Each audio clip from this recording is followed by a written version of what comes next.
जब 11 की सुबह आई, यजीदियों ने इमाम ज़ैनुल आबिदीन को कैद कर रखा था। कहने लगे ज़ैनुल आबिदीन तैयारी कर लो। फरमाने लगे किस चीज की तैयारी? यजीदियों ने कहा सफर करना है। आपने फरमाया परदेसियों की कोई तैयारी नहीं होती है, जहां चाहो ले चलो, हम परदेसी हैं। तारीख गवाह है, सबसे पहले बेड़ियां तारीख में हजरत इमाम ज़ैनुल आबिदीन के पैरों में डाली गई। गले में तोक, पैरों में बेड़ियां। और जब तोक डाल करके चलाया गया तो इतना वजनी तोक था कि उसके वजन से आप इतने झुक के चल रहे थे जैसे नमाजी रुकू में रहता है। ये कंडीशन थी। लेकिन नबी के घर वालों, तुम्हारी हिम्मत को सलाम। और पीछे से चंद कुत्तों की ड्यूटी थी कोड़े बरसाने की, कोड़े बरसाने की।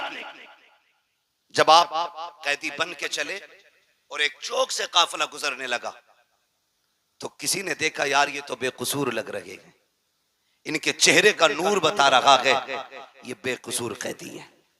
उसने आगे बढ़ के कहा बेकसूर कैदी मेरे हक में दुआ कर दे। जानते इमाम ज़ैनुल आबिदीन ने हाथ उठाए और फरमाया खुदा तुझे किसी मुसलमान का कैदी ना बनाए।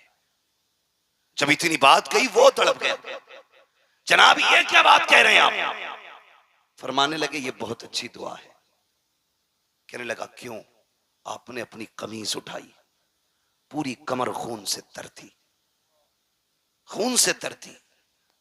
कहा ये क्या है? कहा ये जो मुसलमान कैदी बना के ला रहे हैं ना हमें, ये उनका सितम है। कहा ये कोड़े क्यों मार रहे हैं? कहा परदेसी हूं, मुसाफिर हूं, थका हुआ हूं, अपनों की लाशें देखी है, भूखे प्यास से चला नहीं जाता। कहा फिर बैठ क्यों नहीं जाता? कहा अगर मैं बैठ गया तो फिर जिम्मेदारियां करबला में रह जाएंगी, ये जिम्मेदारियां मुझे नाना के मदीने तक पहुंचानी है। अल्लाह अकबर। लोग कुछ भी कहें, जो चाहे वो सोचे, लेकिन खुदा की कसम हम चैलेंज के साथ कहते हैं करबला में भी हाकिम हमारा हुसैन था, कूफे में भी हाकिम हमारा ही हुसैन, पावर में हमारा ही हुसैन था। ये कान खोल के सुने। ये अलग बात है कि ये सितम हुए, ये जुल्म हुए, लेकिन मेरे हुसैन ने सब्र का दामन नहीं छोड़ा, दामन नहीं छोड़ा। ये काफिला चला, जानते हो 64 औरतें, 26 बच्चे, 72 नेजों पे 72 सर। तरतीब क्या दी गई? तरतीब ये दी गई कि सबसे आगे शहीदों के सर थे, उनके पीछे इमाम ज़ैनुल आबिदीन थे, उनके पीछे सैयदा ज़ैनब थी, बाकी फिर खवातीन जो कैदी बनाई गई थी, और सबसे पीछे हजरत सकीना की सवारी थी। इस तरतीब से काफिले को ले जाया जाता है। आज हैरत हो रही है भाई, हैरत हो रही है। आज सुन्नी बरेलवी कहलाने वाले लोग ढोलक पे उतर आए। पढ़े तारीख के इस बात को भी कि वो जो सारे शहीदों के सर चल रहे थे, उनसे भी आगे यजीदी लोग ढोल लेके चल रहे थे, और वो आगे आगे ढोल बजा के कह रहे थे हुसैन को हमने शहीद कर दिया, कत्ल कर दिया, माज़अल्लाह, फतह हमारी हुई है, इसलिए ढोल बजाए जा रहे थे। जानते हो जब एक चौक से एक बस्ती से काफिला गुजरने वाला था तो दूर से ढोल की आवाज आ रही थी। एक नाबीना खड़ा था, उसके साथ एक बच्चा था, वो नाबीना भीख मांग रहा था। जब ढोल की आवाज सुनी तो उसने अपने बच्चे से कहा लगता है बारात कोई बड़ी है। जब बारात बड़ी है तो फिर दूल्हा भी बड़ा होगा। कहा अब्बा कहना क्या चाह रहे हो? कहा बेटे देख जरा बारात कैसे लोगों की, तो सबसे आगे जब ढोलों को आते देखा, सर पर्क के कपड़े, बेहतरीन खूबसूरत लिबासों में, नए नए कपड़ों में ढोल वाले देखे। बच्चे ने कहा अब्बा लगता है बारात बड़ी शान वाली है। बच्चा कहता है बाप ने कहा बेटे सुन, जब वो दूल्हा करीब आ जाए तो मेरे कोनी मार देना, ताकि जब वो दूल्हा आएगा तभी मैं भीख मांगूंगा। अल्लाह अकबर। बच्चे ने पहले ढोल वालों को देखा, उसे तो दूल्हा का इंतजार था, लेकिन हैरत में पड़ जाता है जब नेज़े पे कटे सर को देखता है, और हैरत में पड़ गया जब जमा के बच्चे को नेज़े पे रखा देखा के सर को। बच्चा होश खो बैठता है और धीरे धीरे ये ढोल वाले करीब आए। बच्चा अपने बाप की तरफ सिमटना शुरू कर देता है, क्योंकि आज तक तारीख में ये मंजर किसी ने नहीं देखा था कि 18 साल का सर, 6 माह का सर, 56 साल का सर नेज़े के ऊपर हो। जैसे कि सर करीब आए हैं, सर आगे गुजर जाते हैं। बच्चे को कुछ होश आया, उस वक्त सैयदा ज़ैनब की सवारी गुजर रही थी। बच्चे ने बाप के कोनी मारी। उसने ये सोचा शायद दूल्हा गुजर रहा है। उसने कहा तुम्हें खुदा का वास्ता, नबी का वास्ता, अली का सदका अता करो, नबी का सदका अता करो। जैसी तना कहा है, आज बड़े जमाने के बाद सैयदा ज़ैनब ने अली का नाम सुना था, नबी का नाम सुना था। कहती फिजा का जी बेटी का जल्दी कीजिए, इससे कहिए एक बार और अली का नाम ले, एक बार और नबी का नाम ले। आपने कहा फिर से कह जो तूने कहा है। उसने फिर से कहा एक बार और कह जो तूने कहा है। उसने फिर से कहा। उसके बाद कहती है मैं पता क्या चाहिए। उसने कहा फकीर हैं, मोहताज हैं, भीख दे दीजिए, हम तो दरबार, हम तो भीख लेने खड़े हैं। आपने बच्चे की तरफ देखा, फरमाया जल्दी आ, तुझे पैसा चाहिए? कहा हाँ। कहा सुन, वो जो सबसे पीछे सवारी आ रही है, जा उसके पैरों के निशान की जगह की मिट्टी हटा ले, तेरी जरूरत पूरी हो जाएगी। बच्चे ने बूढ़े का हाथ पकड़ा, उधर दौड़ लगा दी जिधर की खबर सैयदा ज़ैनब ने दी है। जब जाकर के मिट्टी हटाई है, सोना निकल आया है। बच्चे से बाप कहता है बेटे क्या हो गया है? कहा ये काफले वाले कौन है? कहा क्या हुआ? कहा ये जो लोग जा रहे हैं, इन्होंने कहा था कि मिट्टी हटा ले, वहां तेरी जरूरत पूरी हो जाएगी। अब्बा मैंने मिट्टी हटाई है तो सोना निकल आया है। बाप ने कहा सोना फेंक दे, जल्दी दौड़ के चल। कहा कहां? कहा जिसने सोने का पता बताया है। कहा किस लिए? कहा तू नहीं जानता है, ये जो गुजर के जा रही है या तो नबी की बेटी गई है या अली की बेटी गुजर के।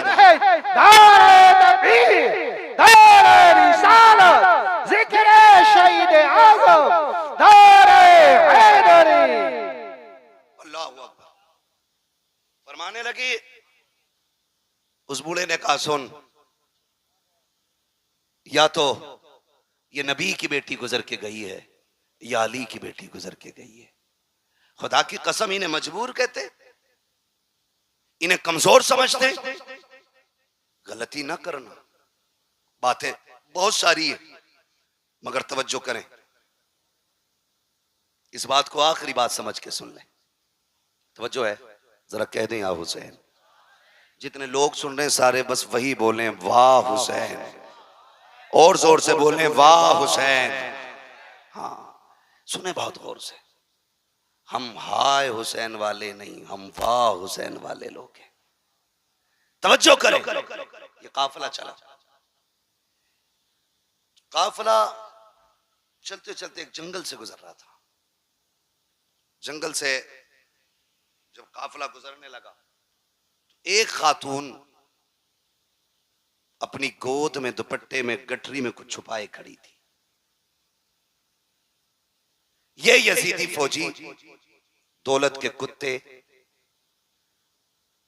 ये आगे आगे चल रहे। उस खातून ने पूरे काफिले को रोका। ठहरो। का क्या बात है? कहा तुम्हारे अंदर कोई तबीब है? कहा क्यों? कहा मेरा बेटा बीमार है, एक ही बेटा है, 7 बेटियां हैं, मुझे डर है कहीं वो मर ना जाए। कहा अगर तुम में कोई तबीब हो तो मेरे बेटे को देख ले। तो शिमर को, इन लाइनों को मजाक सूझी। इन्होंने मजाक के तौर पर इमाम ज़ैनुल आबिदीन की तरफ मुंह किया और बूढ़ी से कहने लगे हम तो तबीब नहीं है, लेकिन इससे पूछ ले, ये जो कैदी है शायद ये तबीब है। बूढ़ी गई जाके कहने लगी परदेसी क्या तू तबीब है? आपने कहा अल्हम्दुलिल्लाह, सिर्फ मैं नहीं, मैं भी हकीम, मेरा बाप भी हकीम, मेरा दादा भी हकीम, मेरा घराना ही हकीमों का है। क्या इलाज कर देगा? फरमाने लगे बिल्कुल, लेकिन सुन मां, मैं कैदी हूं और हम इनके कैदी हैं, इनसे इजाजत लो और हम चलेंगे तुम्हारे साथ। जब बूढ़ी इजाजत लेने गई, वो तो थे दौलत के कुत्ते, उन्होंने क्या कहा? उन्होंने सीधी बात कही कि क्या देगी इसके बदले में? उसकी गोद में जो गठरी थी वो प्लास्टिक की और लकड़ी की और किसी और चीज की नहीं, बल्कि सोने की गठरी थी। उसने कहा जितना सोना है सारा ले ले, बस इस तबीब को मेरे साथ भेज दे। वो तो थे ही दौलत के कुत्ते, उन्होंने सोना ले लिया। लेने के बाद मेरे इमाम की तरफ देख के कहने लगे, सोन, अगर तुम्हारे बाप ने हमारी मान ली होती ना, तो आज तुम जंजीरों में जकड़ के हमारे गुलाम नहीं होते। जैसे इतना सुना, गुस्सा आ गया इमाम ज़ैनुल आबिदीन को। फरमाने लगे, तुझे क्या लगता है ये जो तूने बेड़ियां हथकड़ियां पहना रखी हैं, तो इनसे रोकेगा हमें? फरमाने लगे, चाबी रख अपने पास अपनी, अब अली के बेटे की ताकत देख। आपने गुस्से में हाथों की हथकड़ी की तरफ निगाह डाली, हथकड़ियां पानी की तरह बह के गिर जाती, पैरों की तरफ देखा, बेड़ियां टूट गई। फरमाने लगे, कुत्ते औकात में रहे, कल भी हम रब की रजा पे राजी थे, आज भी हम रब की रजा पे राजी, वरना हमें कोई दुनिया की ताकत नहीं रोक पाएगी। उसके बाद जब आप चले, शर्मिंदा हो गया इतनी बात पे, सबके सामने मुंह की खानी पड़ी। लेकिन मेरे इमाम ज़ैनुल आबिदीन इतने थक चुके थे कि चलते चलते ना पैर पूरे नहीं उठ पा रहे थे, पैर खचेड़ के जमीन पे चल रहे हैं।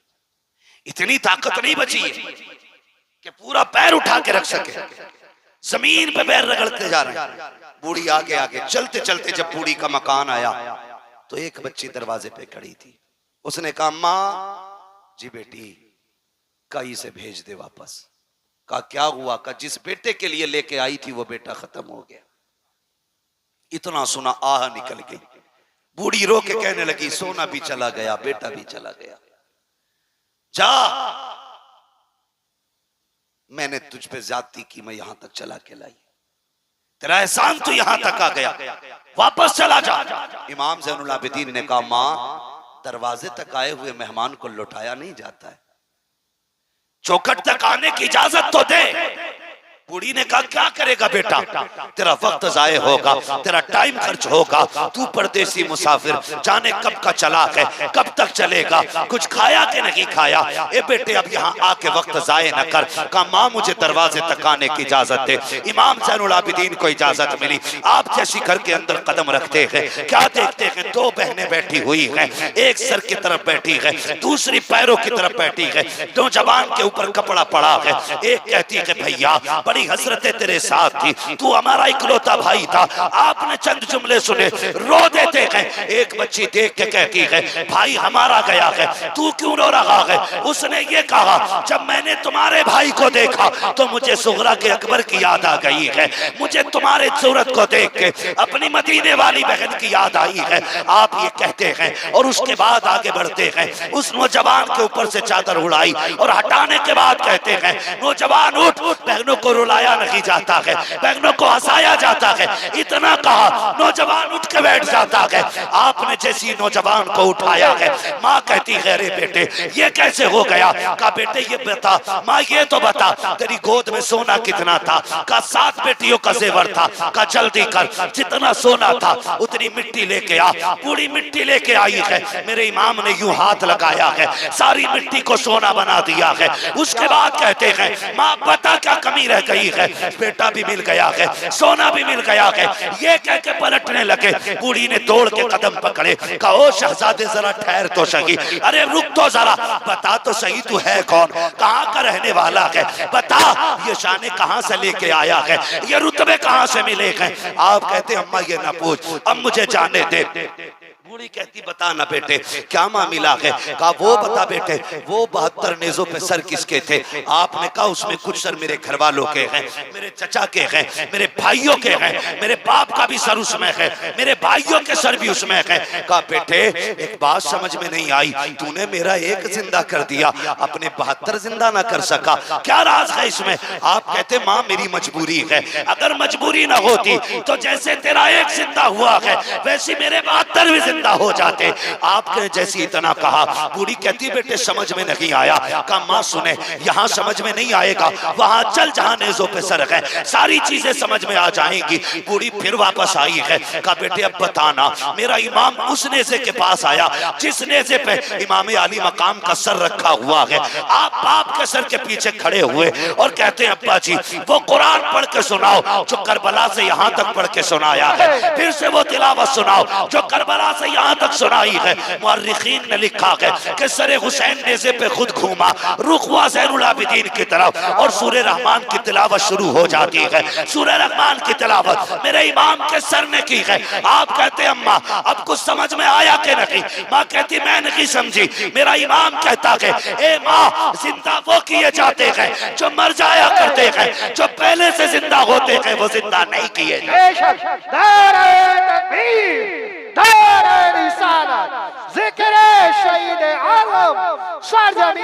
मंसूरपुर नौजवान कमेटी। आप फरमाते माँ जिंदा वो किए जाते हैं जो मर जाया करते हैं, जो पहले से जिंदा हों वो दोबारा जिंदा नहीं किए जाते। माँ ये जो 72 नेज़ों पे 72 सर हैं ये मुर्दों के नहीं है, ये जिंदों के सर हैं। ये किनके सर हैं? जोर से और जोर से किनके? जिंदों के सर हैं। इनको अपनी औलाद का भी पता है, इनको हालात का भी पता है, इनको दौर का भी पता है। अल्लाह सलामत रखे आप लोगों को। ओ भाई ये करबला शरीफ का सफर पूरा 12 मुहर्रम से शुरू हुआ, 12 मुहर्रम से शुरू हुआ और 27 रमजान को मुकम्मल हुआ है। कितना? 12 को शुरू हुआ, 27 को मुकम्मल हुआ। आप गिनती लगा लें, गिनती जोड़ेंगे लगभग 9 महीने लगेंगे। कितने? बोलें जोर से और जोर से। 9 माह मुकम्मल सफर लगे। जानते हो अली की बेटी की जुर्रत देखे, 9 महीने सफर किया है, पैदल सफर किया है, सफर करके भी आई है, कुरान पढ़ती भी आई है। जब सफर मुकम्मल मदीने में जाके हुआ और इमाम ज़ैनुल आबिदीन का बाजू पकड़ के कहा ज़ैनुल आबिदीन ये क्या है? फूफी आपको भी मालूम है ना, ये तो नाना का मज़ार है। कहा बेटे पता तो है लेकिन तुझसे भी कहलवाना। कहा फूफी ये नाना का मज़ार है। फिर आपने रुख किया करबला की तरफ। कहा हुसैन गवाह रहना, मैंने तेरी अमानत को हिफाजत के साथ हुजूर के मदीने तक पहुंचा दिया है। हुजूर के मदीने तक पहुंचाया। 9 महीने सफर किया, पैदल सफर किया, लेकिन जानते हो इस 9 महीने में सैयदा ज़ैनब ने 72 कुरान मुकम्मल किए थे। कितने? जोर से कितने? 72 कुरान अली की बेटी ने पढ़े। क्या आज हमारी बेटियों ने 72 आयतें पढ़ी हैं? कुरान के 72 कलमे ही पढ़े, 72 हर्फ ही पढ़ लेती। वो भाई अपने घरों के अंदर जाके ये सब काम करो। कुरान हुसैन के साथ है और हुसैन कुरान के साथ है। हुसैन उसी के साथ होंगे जिसके साथ कुरान भी होगा और कुरान उसी के साथ होगा जिसके साथ हुसैन भी होंगे। इसलिए अपने घरों के अंदर कुरान की आदतें डालो, नमाजों की पाबंदी करो। मैं अक्सर कहता हूं बचा के कूफे से आबिद को लेके आई है, कमर पे बारे इमामत उठा के लाई है, अली की बेटी को झुककर सलाम कर इस्लाम, तेरी अमानतें घर तक बचा के लाई है। सैयदा ज़ैनब इमाम ज़ैनुल आबिदीन को मदीने तक लेके आई, जो वादा था हुसैन से पूरा कर दिया। और जानते हो करबला से वापसी के बाद 15 साल सैयदा ज़ैनब जिंदा रही, लेकिन कभी घर से बाहर कदम नहीं निकाला। कभी नहीं निकाला।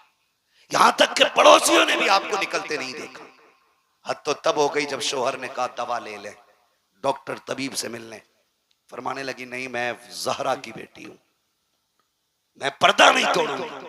का नाना के दीन में तबीब को औरत को दवा लेने के लिए हाथ पैर दिखाना जायज है? कहा ये तो शरीयत है जो आप कह रहे हैं कि दिखाना जायज है, लेकिन अजीमत यह है कि मर जाए किसी के सामने चेहरा ना खोले।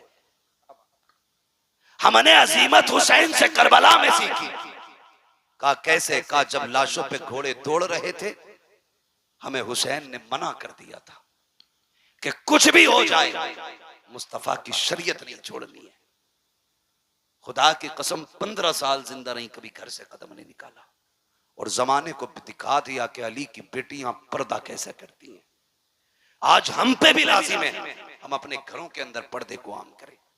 खुदा की कसम, अगर किसी भाई की कोशिश से बहन पर्दे वाली हो गई, बाप की कोशिश से बेटी पर्दे वाली हो गई, शोहर की कोशिश से बीवी पर्दे वाली हो गई, तो अगर ये जन्नत में जाएगी, अल्लाह बाप को, भाई को, शोहर को, तीनों को भी जन्नत अता फरमाएगा। जरूरी ये है कि हम शरीयत को आम करें, मुस्तफा जाने रहमत के दीन को मजबूती से पकड़ें। पूरा पैगाम करबला शरीफ का आप पढ़ लीजिए। बहुत सारे जुल्म करबला शरीफ में हुए, लेकिन उन्होंने सब्र नहीं छोड़ा, शरीयत नहीं छोड़ी, दीन नहीं छोड़ा। इमाम ज़ैनुल आबिदीन, इमाम ज़ैनुल आबिदीन के हवाले से बेशुमार रिवायतें मौजूद हैं। बस एक बात मैं भी बता दूं, आपके खेमे में ना जब बदला लेने की बारी आई, किसकी? मुख्तार सक़फ़ी ने जब बदला लिया था और ये यजीदी जाने चुरा चुरा के भाग रहे थे, तो एक भागते भागते जंगल में उसे कोई ठिकाना नहीं मिला, तो एक झोंपड़े में जाके घुस गया, और वो झोंपड़ा किसी अजनबी का नहीं, इमाम ज़ैनुल आबिदीन का था। इमाम ज़ैनुल आबिदीन की क़यामगाह थी, मुख्तार सक़फ़ी की फौजें पीछे थी, पनाह लेने के लिए खेमे में घुसा। प्यास लगी थी, कहा पानी मिलेगा? आपने एक प्याला दिया, कहा और चाहिए। दूसरा प्याला भर के दिया, कहा और चाहिए। तीसरा प्याला भर के जब दिया, इसने हाथ में लेके कहा लगता है तुमने मुझे पहचाना नहीं। कहा क्यों? कहा अगर पहचान लेते तो मुझे पानी ना पिलाते। मेरे इमाम ज़ैनुल आबिदीन की आंख में आंसू आ गए। फरमाने लगे कैसी बातें करता है, अपने बाप के कातिल को कोई भूल सकता है? क्या मैं तेरे चेहरे को भूल जाऊंगा? क्या तू वो शिमर नहीं है जिसने मेरे बाप के गले पे खंजर चलाया था? तू वही तो कुत्ता है। कहा फिर मुझे पानी क्यों पिलाया? हमने तो तुम्हारे ऊपर नहरे फुरात के पैरे सख्त कर दिए थे, तुम पानी पिला रहे हो। फरमाने लगे सुन, कल हम तुम्हारे मेहमान बने थे, आज तू हमारा मेहमान बना है। जो तुमने किया वो तुम्हारा दस्तूर था, जो हम कर रखे हैं ये नबी के घर वालों का दस्तूर। ओ भाई, कोई वफा, मोहब्बत, ताकत कोई सीखे तो अली के बेटों से। वो कहा था अली का घर भी क्या घर है कि उस घर का हर एक बच्चा जिसे देखो वही शेरे खुदा मालूम होता है। जिसे देखो वही शेरे खुदा मालूम होता है। मेरे नबी ने फरमाया लोगों, मुझसे प्यार करना चाहते हो, मेरे हुसैन से प्यार करने लगना। मेरे हुसैन का प्यार गोया मेरा प्यार है, मेरा प्यार है। अल्लाह अराकीनी कमेटी की मोहब्बतों को सलामत रखे, आप लोगों के जज्बों को सलामत रखे। इतनी रात तक बैठ के आपने अली के बेटों की बातें सुनी है। जब कयामत में कोई किसी की सुनने वाला नहीं होगा, इंशाअल्लाह हम गुनाहगारों की सुनने के लिए हुसैन आ जाएंगे, हुसैन आएंगे। वो कहा था ना, आ गए कब्र में भी छुड़वाने, दर्द कितना है उम्मती के लिए। ओ भाई, हम उनसे वफा करें जो जमाने से वफा करते हैं। अल्लाह ताला हमें करबला वालों की खैरात अता फरमाए, हमें अहले बैत का सदका अता फरमाए। अल्लाह हम सबको ज़हरा के लालों का सदका अता करे, मौला अली के पालों का सदका अता करे, मुस्तफ़ा जान रहमत के नौनिहालों का सदका अता करे। फरमाया गया इन्नल्लाह मअस साबिरीन, अल्लाह सब्र करने वालों के साथ है। मदद ये नहीं है कि तलवार की धार बढ़ जाए, मार काट में पावर आ जाए, ये मदद ज़रूरी नहीं है। मदद इसको कहते हैं कि खुद कट गए लेकिन आज भी कटने के बावजूद पूरी दुनिया में वही मौजूद हैं जो कट गए थे, और काटने वालों का नामो निशान तक नहीं है। पूरी दुनिया घूम लो, कोई नहीं कहेगा मैं शिमर की औलाद से हूं, मैं खोली की औलाद से हूं, मैं इब्ने ज़ियाद की औलाद से हूं। कोई नहीं कहेगा मैं इब्ने साद की औलाद से हूं। कोई नहीं कह सकता यजीद की औलाद से हूं। दुनिया घूम के आओ, खुदा की कसम। कोई कहेगा मैं इमाम जाफर की औलाद से हूं, कोई कहेगा इमाम बाकिर की औलाद से हूं, कोई कहेगा मूसा काजिम की औलाद से हूं। अली के घर की नस्ल आज भी जमाने में है और खुदा की कसम सुबह कयामत तक रहेगी, सुबह कयामत तक रहेगी। और इसी नस्ल के बारे में मेरे इमाम ने कहा था, तेरी नस्ल पाक में है बच्चा बच्चा नूर का, तू है ऐने नूर तेरा सब घराना तेरा। आखिर में सुस्ती क्यों आ रही है? तू है ऐने नूर तेरा। सब घराना। आखिर में भी देखो ड्यूटी और हाजिरी वैसी लगनी चाहिए जैसी शुरू में लगी थी, ताकि फरिश्ते जाके बताएं मौला जैसे शुरू में सुन रहे थे वैसा आखिर तक सुनाए। तेरी नस्ल पाक में है बच्चा बच्चा नूर तू है ऐने नूर तेरा, सब घराना नूर नूर का। बस जो हुए अगलात उनको माफ फरमाए रब्बे कायनात। जिंदगी ने दिया साथ, फिर होगी मुलाकात। चमन रहा फूल खिलेंगे, जिंदगी रही फिर मिलेंगे। मुसाफिर हैं हम भी, मुसाफिर हो तुम भी, किसी मोड़ पर फिर मुलाकात होगी। फकीरान आए सदा कर चले, सदा खुश रहो ये दुआ कर चले। सारे लोग कलमा शरीफ पढ़ लीजिए, ला इलाहा इल्लल्लाह। बिलखुसूस नकीब अहले सुन्नत भाई जफर बज़मी साहिब क़िबला, शायर अहले सुन्नत मद्दाह खैरुल आलम भाई मोहम्मद अली फैजी साहिब क़िबला, महफिल पाक में तशरीफ़ फरमा मोहतरम बुजुर्गों, नौजवान साथियों, अजीज़ बच्चों, इस्लामी रिश्ते के फ़तमा आप पर्दा नशीन माँ और बहनों और जुमला सामईन व सामियात, अस्सलामु अलैकुम व रहमतुल्लाहि व बरकातुहू। इसमें थोड़ा सा ऐसा पैदा करें कि ये गला ना पकड़े। अल्हम्दुलिल्लाह अल्हम्दुलिल्लाहि रब्बिल आलमीन वल आक़िबतु लिल मुत्तक़ीन वस्सलातु वस्सलामु अला रसूलिहिल करीम, अम्मा बअद, फ़अऊज़ु बिल्लाहि मिनश शैतानिर रजीम, बिस्मिल्लाहिर रहमानिर रहीम, इन्नल्लाहा मअस साबिरीन, आमन्तु बिल्लाहि सदक़ल्लाहु मौलानल अज़ीम व सदक़ रसूलुहुन नबियुल उम्मियुल मुतीउल मुबीनुल मुईनुल करीम व नहनु अला ज़ालिका लमिनश शाहिदीन वश्शाकिरीन वल्हम्दुलिल्लाहि रब्बिल आलमीन। या खुदा बहरे जनाबे मुस्तफ़ा इमदाद कुन, या रसूल अल्लाह अज़ बहरे खुदा इमदाद कुन, या शहीद करबला, या दाफ़िए करबो बला, गुल्लुख़ा शहज़ादे गुलगों क़बा इमदाद कुन। गौसे आज़म बने बेसरो सामा मददे, क़िबले दी मददे, काबे ईमा मददे, बगिरदाबे बला उफ्ताद कश्ती, मदद कुन मदद कुन मदद कुन, या मुईन अद्दीन चिश्ती। क़ादरी यमनारे या गौसे आज़म ही ज़नम, दमज़ शेख अहमद रज़ा ख़ां कुतुब आलम ही ज़नम, बलगल उला बिकमालिही कशफ़त दुजा बिजमालिही, हसुनत जमीउ खिसालिही, सल्लु अलैहि व आलिही। करूँ तेरे नाम पे जाँ फिदा, न बस एक जाँ तो जहाँ फिदा, दो जहाँ से भी नहीं जी भरा, करूँ क्या करूँ नो जहाँ नहीं। जिसको अपने नबी से जितनी मोहब्बत का एहसास हो, कोशिश करें उतनी ही आवाज़ के साथ रसूल और आले रसूल की बारगाह में दुरूद व सलाम की डालियाँ निछावर करें। पढ़ें बावाज़े बुलंद, अल्लाहुम्मा सल्ली अला सय्यदिना व शफ़ीइना व नबीना व मौलाना मुहम्मदिन मअदिनिल जूदी वल करम व आलिही व अस्हाबिही व बारिक वसल्लिम सलातन व सलामन अलैका या रसूल अल्लाह सल्लल्लाहु तआला अलैहि वसल्लम। अज़ीज़ान मिल्लत इस्लामिया, सबसे पहले मुबारकबाद के मुस्तहिक़ हैं अरकान कमेटी, बानियान जलसा और वो तमाम अफराद जिन्होंने मेहनतें की हैं, कोशिशें की हैं और इस महफ़िल को सजाया। अल्लाह करीम सबकी कोशिशों, काविश और मेहनत को अपनी बारगाह में कबूल फरमाए।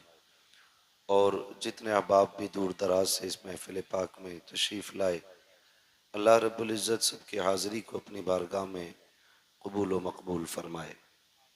अज़ीज़ान मिल्लत इस्लामिया, बड़े अच्छे और मुबारक अंदाज में भाई मोहम्मद अली फैज़ी साहब ने हमें और आपको नात मनक़बत के अशार सुनाए। अल्लाह ताला मोहम्मद अली भाई को हर तरह की आफत व बलियात से महफूज व मामून फरमाए और अपने हबीब के सदक़े में इनको उम्र खिज़र अता फरमाए। दोस्तान मोहतरम, थोड़ी देर के लिए मैं भी हाजिर खिदमत हूँ। आपसे बस इतनी सी गुजारिश है, जितनी देर सुने मोहब्बत के साथ और तवज्जो के साथ मुलाहिज़ा करें। ज़रूरी नहीं है कि 1-1.5 घंटा तकरीर हो तभी तकरीर होगी, और उससे कम हो तो फिर तकरीर नहीं है। इतनी देर इंशाअल्लाह गुफ्तगू करने की कोशिश रहेगी जितनी देर आप बर्दाश्त कर सकें, क्योंकि 1:45 बज गए हैं और बड़ी तेजी के साथ रात का हिस्सा भी गुजरता जा रहा है। आज चूंकि ये अजीम महफिल करबला के ताजदार के नाम से मंसूब है और उन्हीं के जिक्र की महफिल सजाई गई है, मैं अक्सर ये बात कहता हूँ कि अल्लाह का शुक्र अदा करें कि रब ने हमें और आपको सुन्नी बरेलवी बनाया है।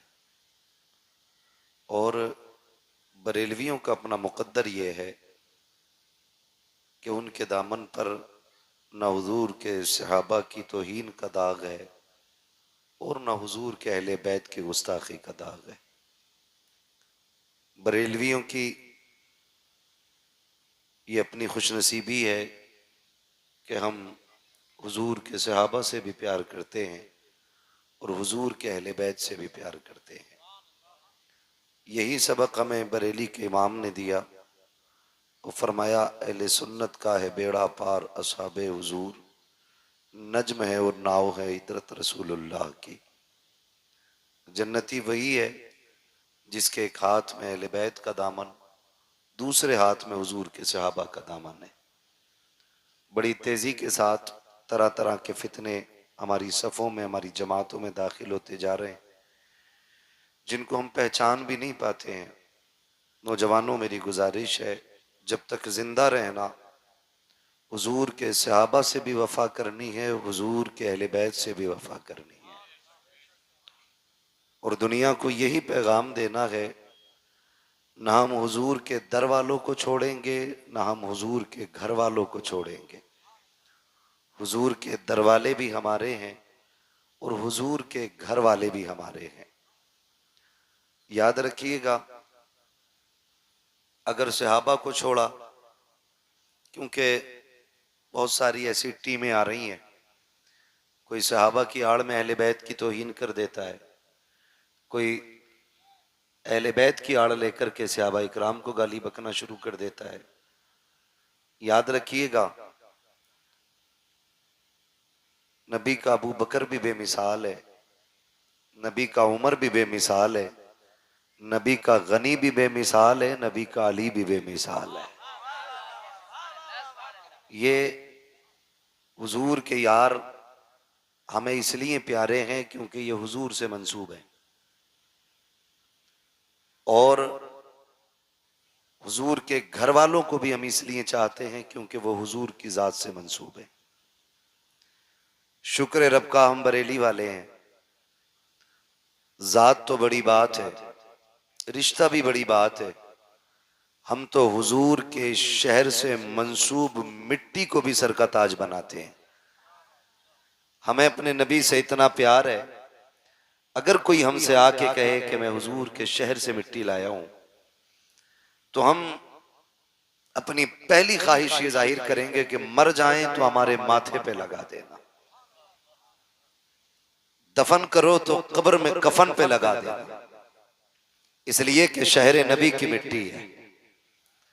सोचें, अगर हुजूर के शहर की मिट्टी से हम इतना प्यार करते हैं तो फिर हम हुजूर के गुलामों से कितना प्यार करते होंगे। अगर हुजूर के सहाबा की मोहब्बत का अंदाजा नहीं लगाया जा सकता तो फिर सोचें हुजूर की औलाद से कितना प्यार करते होंगे। मेरे आका करीम सल्लल्लाहु ताला अलैहि वसल्लम के प्यारे दीवानों, आज ये 10 मुहर्रम शरीफ की शाम 11वीं शब आ गई है। तारीख में इस शाम को शाम गरीबा कहा जाता है। अल्लाह समझ की तौफीक अता करे, और जो मैं कह रहा हूं खुदा करे वो आप समझने लग जाएं। आज की शाम को शाम गरीबा कहा जाता है। ये जो आज मुहर्रम का 10वां दिन गुजरा है, ये अहले बैत की शहादत का दिन था। बोलो था कि नहीं? बोले हैं। आपने बड़ी उम्दा तकरीर भी हजरत से समाअत फरमाई मोहम्मद अली भाई से पहले। बहुत गौर से मेरी बात सुनिए। ये 10 तारीख का दिन शहादत का दिन था, लेकिन बेशुमार जगहों पे मेले लगे, तमाशे हुए, और मजहब इस्लाम के उसूल और कवानीन के साथ मजाक किया गया। कहने को हम मुसलमान हैं, 10 तारीख के दिन कितनी बेटियां हमारे घरों से बिना दुपट्टे के निकली, कितनी बहन बेटियां बाजारों की रौनक बनी। किसी को इसका एहसास नहीं। हमने 10 तारीख को भी मेले का दिन बना दिया। बाज़ाब्ता लोग कहते हैं ये हमारे त्योहार का दिन है। ओ भाई, 10 तारीख को मुस्तफा के शहजादों ने कुर्बानियां पेश की हैं। होना तो ये चाहिए था। आज के दिन हर घर से, हर दर से कुरान की तिलावत की आवाज आनी चाहिए थी। अगर मैं भी हाथ उठवा लूं ना कि कितने लोगों ने आज कुरान पढ़ा है, तो मेरे ख्याल से 50% हम में ऐसे लोग होंगे जिन्होंने कुरान नहीं पढ़ा होगा। मुझे बिला वजह की डींग मारनी नहीं आती। 50% ऐसे लोग होंगे जिन्होंने आज कुरान देखा भी नहीं होगा। पढ़ना तो बड़ी बात है। और कितनी बेटियों के सरों से दुपट्टे उतरे, कितने घरों की इज्जत नीलाम हुई, ये एक अलग मसला है। जोहर, असर, मगरिब, इशा में कितनी भीड़ मस्जिदों में थी, ये एक अलग मसला है। मेरी कौम के नौजवानों, जरूरी है कि हम करबला वालों का पैगाम भी याद रखें। जो उन्होंने सबक दिया उम्मत को, वो भी हमें याद रखना बहुत ज्यादा जरूरी है। अल्लाह भला करे उन लोगों का जिन्होंने आज के दिन भी सबील के बड़े बड़े स्टॉल लगाए, उन लोगों को पानी पिलाया। उनके पानी पिलाने से लग रहा था कि ये आज जो लंगर चल रहा है, ये गुलाम ये बताना चाहते हैं कि कल जब तुम नहरे फुरात पे काबिज थे तो तुमने नबी के बेटों को पानी नहीं दिया। आज जब पानी हमारे हाथ में है तो हम सिर्फ अपने नहीं बल्कि गैरों को भी पकड़ पकड़ के पानी पिला रहे हैं। जिस तरह आपने सबील पे गौर किया, लंगर पे गौर किया, काश उतना ही हमने कुरान पे भी ध्यान लगाया होता। जब 10वीं शब आई थी और यजीदी हमला करने के लिए तैयार थे, तब मेरे इमाम ने कहा था एक रात की मोहलत दें। उन्होंने ये समझा शायद ये तलवारें तेज करेंगे, एक रात का मौका मांग रहे हैं, निशाने दुरुस्त करेंगे, रात भर प्रैक्टिस करेंगे, तब जाके सुबह जंग लड़ेंगे। लेकिन तारीख गवाह है, करबला की मिट्टी गवाह है, एक एक जर्रा गवाह है करबला शरीफ का। कि जब इजाजत और मोहलत मांगी ना मेरे इबाब ने, आपने रात के 2 हिस्से किए।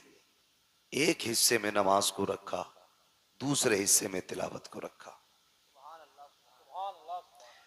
सब ये हिसाब लगा रहे थे कि तलवारों की तैयारी होगी, लेकिन अल्लाह वाले तो जन्नत की तैयारियां कर रहे थे। जन्नत की तैयारियां कर रहे थे। और तैयारियां भी कैसी? पानी नहीं था, तयम्मुम है, जबान सूखी है। मोहम्मद अली भाई कारी हैं और बहुत अच्छे कारी हैं। मैं कहता हूं कभी नात के बाद इनसे कुरान भी सुना करो। कई इनामी मुकाबले जीते इन्होंने कुरान में। बहुत उम्दा कारी भी है मोहम्मद अली भाई। कभी इनसे सुने कुरान आप। लेकिन हमने सिर्फ नात सुनी है तो सिर्फ नात सुनते हैं। अगर कुरान एक बार सुन लिया इंशाअल्लाह फिर कुरान सुनने के आदी हो जाएंगे। मेरा कहने का मतलब यह है, अगर आज का कोई अच्छी आवाज वाला कारी किसी महफिल में बैठ के कुरान पढ़ दे तो हवाएं थम थम के कुरान सुने, परिंदे उड़ना छोड़ करके कुरान सुनने लग जाएं। सोच तो सही, जब करबला में नबी का बेटा कुरान पढ़ता होगा तब उस लहजे की खुशबू कैसी होगी, क्या रंग आता होगा उस जमीन पर। मुअर्रिखीन ने लिखा है कि एक खेमे में कुरान पढ़ा जा रहा है। आज एक एक घर से कुरान उठ गया है, बुरा मत मानिएगा। एक एक घर से कुरान उठ गया है। अगर घर के अंदर 4 बंदे हैं तो 6 मोबाइल तो हैं, 3 नहीं है। 4 के पास 6 मोबाइल है, 3 नहीं है, लेकिन कुरान एक ही है। एक ही है, उसमें भी पढ़ने का नंबर नहीं आ रहा है। 2-2 महीने हो गए कोई कुरान खोलने वाला ही नहीं, कोई कुरान पढ़ने वाला ही नहीं। मेरे इमाम अपने खेमे के अंदर है, हर खेमे में कुरान की तिलावत हो रही है।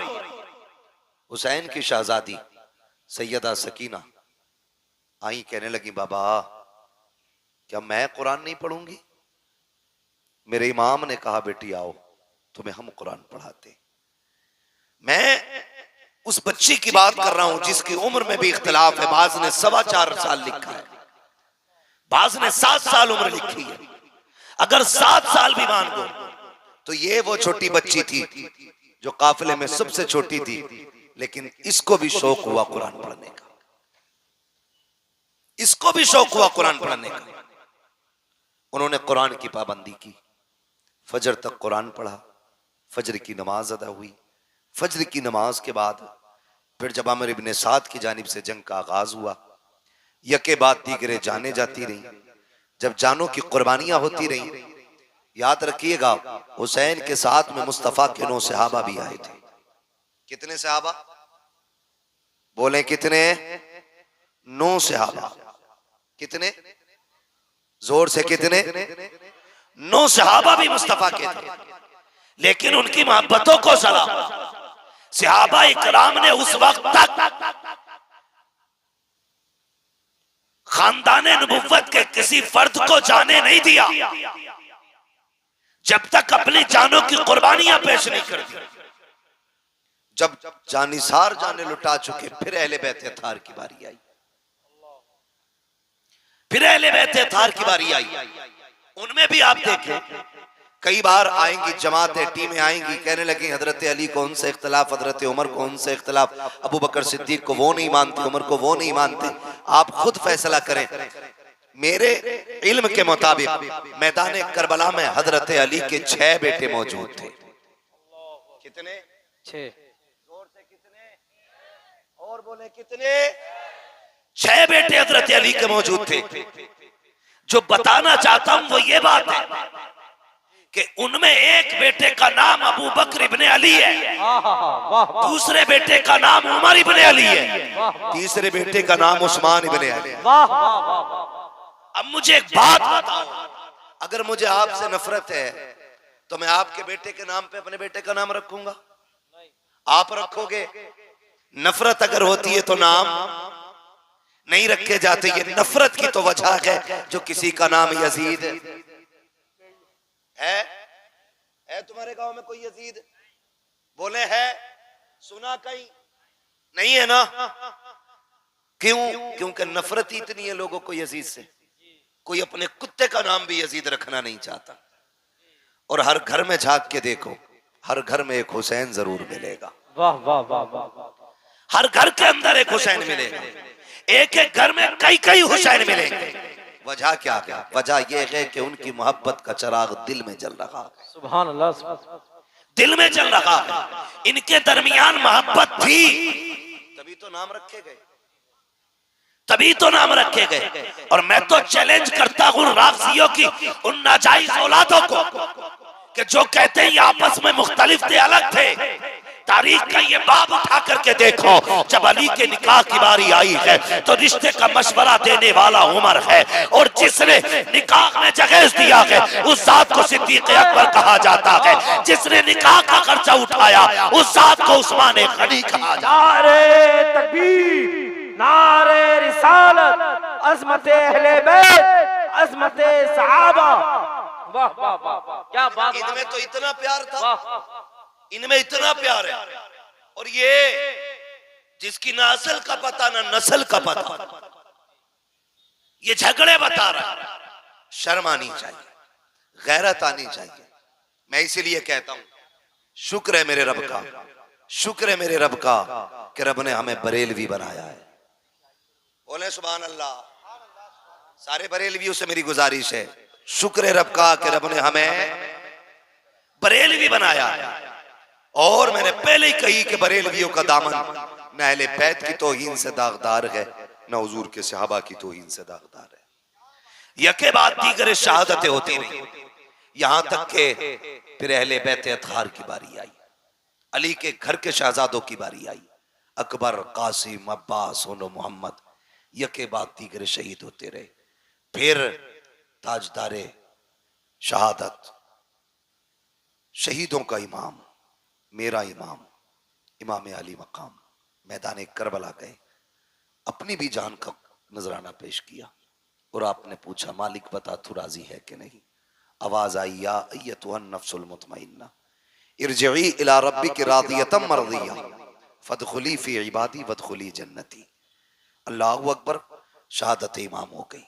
याद रखिएगा कि जहां से भाई का सब्र मुकम्मल होता है वहां से बहन के सब्र का आगाज होता है। ये करबला शरीफ है, बहुत गौर फरमाइएगा। ये आज वाली शाम आई, आज वाली शाम। उन्हें क्या पता जो मेलों को आबाद करते हैं कि नबी के घर पे क्या गुजरी है। वो क्या जाने जो आज के दिन को भी तमाशे का दिन बनाए हुए हैं। उन्हें क्या पता। जानते हो जब शाम आई, शहादतें हो गई, फिर अहले बैत अतहार के खेमे लूटे गए।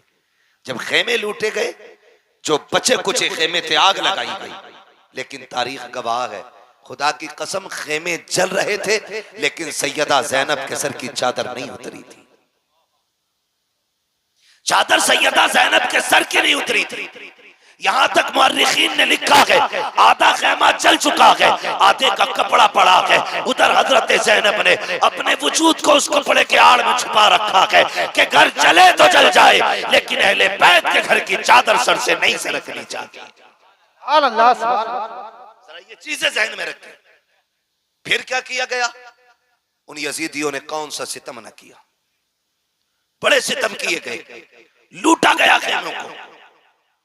मेरा हुसैन मोहताज नहीं था, गरीब नहीं था। जब करबला शरीफ गए थे तो 42 ऊंटों पे तो करबला वालों का सामान गया था। 42 ऊंटों पे रखा गया सामान था। वो सारे खेमे लूट करके सामान लूटा गया।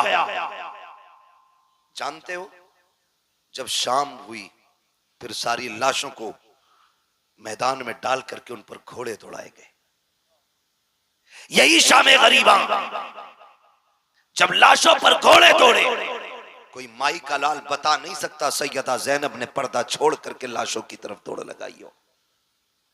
कोई नहीं बता सकता उम्मे रुबाब ने पर्दा छोड़ा हो। कोई नहीं बता सकता शहरबानों ने शरीयत की हदें तोड़ी हो।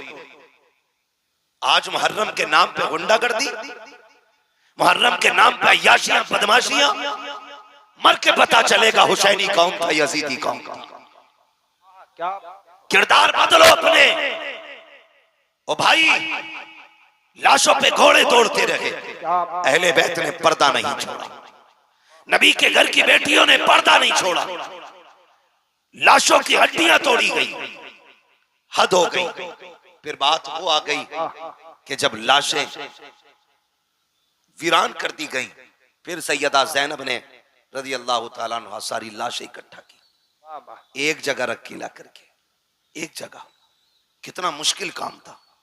और फिर उसके बाद उन लाशों पे पहरा देना, ये सबसे मुश्किल काम था। पहरा देने के लिए अली की बेटी बैठी, और जब पहरे की बारी आई, बैठी है लाशें, कुछ बिखरी हैं, कुछ इकट्ठा है। आप बैठी हैं, सर पे चादर तथीर है, हाथ में आज तलवार नहीं है, गाजी अब्बास का टूटा हुआ खंजर का टुकड़ा था, और लेकर के वहां बैठी जहां लाशें थी, और इस नीयत से बैठी कि अब तक हद हो गई, अब देखते हैं कौन है जो अहले बैत की लाशों के साथ खिलवाड़ करे। ये सोच के आप पहरेदार बन के बैठी। रात के 2 हिस्से गुजर गए। जब रात के 2 हिस्से गुजरे तो किसी के आने की आहट महसूस हुई। जब आने की आहट महसूस हुई, सैयदा ज़ैनब ने चादर संभाली और अपना खंजर का टुकड़ा संभाला। इरादा यह था, अगर कोई दुश्मन आएगा तो अली की बेटी अली के जलवे दिखाएगी, और अगर कोई होगा अजनबी तो फिर जाने दिया जाएगा। जब आने की आहट महसूस हुई, सैयदा ज़ैनब ठहर गई, कहती है कौन? ठहर जा वहीं। लेकिन सवार जो आ रहा था वो रुका नहीं, वो चलते चलते सैयदा ज़ैनब के करीब आया। गरीबुल वतनी है, परदेश है, तन्हाई है, भूख है, प्यास है, चारों तरफ से दुश्मनी है, तारीकी है, एक वहशत है।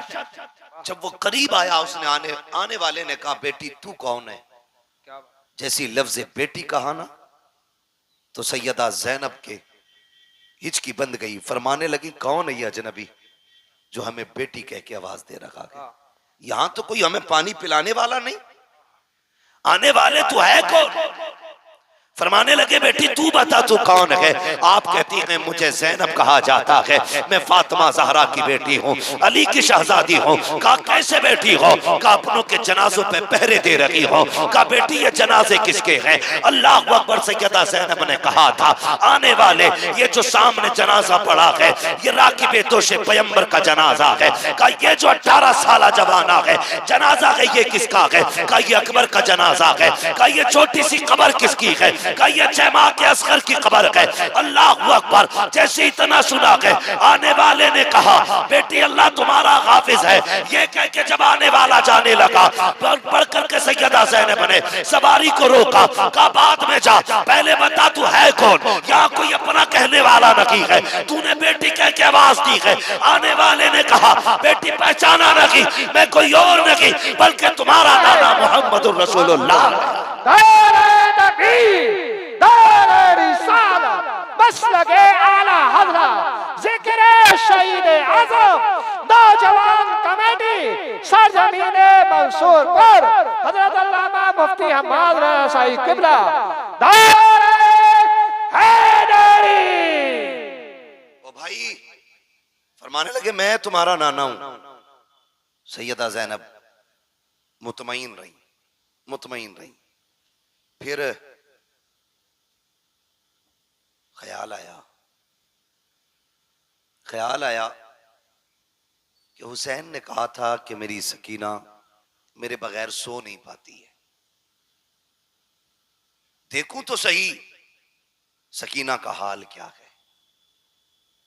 फिर ख्याल आया, अगर मैं यहां से उठ के चली गई तो पता नहीं जनाजों का क्या करें ये लोग। इसी शशोपंज में रात के 3 हिस्से गुजर गए। फिर एक साया नजर आया, आप फिर संभल के बैठी, और वो साया किसी मर्द का नहीं, एक औरत का साया था। करीब आई, उसने आकर के पानी का प्याला पेश किया, सैयदा पानी पी लीजिए। आपने फरमाया हमें इस पानी से नफरत हो गई है, ले जाओ, हमें नहीं पीना है पानी। खातून ने कहा मुझे हुर की बीवी कहा जाता है, मेरे शोहर ने गर्दन कटा करके अपनी गुलामी का हक अदा कर दिया, मेहरबानी करें मुझसे पानी कबूल कर लें।